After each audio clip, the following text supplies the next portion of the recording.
Welcome to our channel. Today we how to increase your stock market knowledge with eTrade, quick tutorial step by step clearly. Start by creating an account on eTrade's website.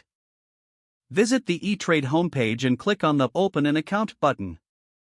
Fill out the required personal information, including your name, email address, and social security number. After completing the form, review and accept the terms and conditions. Verify your identity by providing the requested documentation.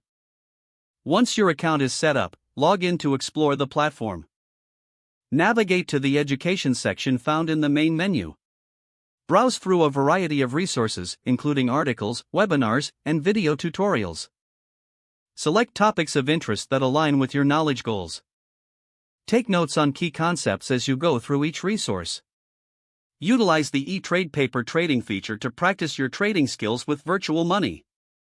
Monitor your virtual portfolio to see how your strategies perform over time. Join the interactive community forums to engage with other traders. Ask questions and share experiences to enrich your understanding.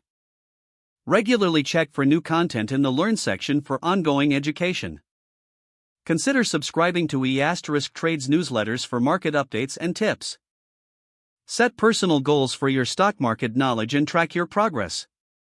Practice consistently to build confidence and deepen your understanding. Explore third-party resources and books to complement your learning journey. Stay informed about market trends and news to enhance your knowledge base. With dedication and the right tools, you can significantly increase your stock market knowledge through eTrade. If the page does not load, refresh the browser or try again in a private or incognito window. Make sure you are using the correct email address, then retype it carefully to avoid small typos. If your password is not accepted, use the reset option and create a new strong password you can remember.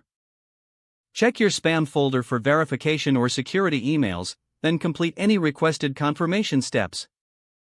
Enable two-factor authentication if available to improve account security and reduce unauthorized access risk. After signing in, review your profile details so your contact information and settings are accurate and current. If you see an error message, note it down and try again after restarting your device and internet connection. Don't forget to like this video and subscribe to our channel for more step-by-step tech guides.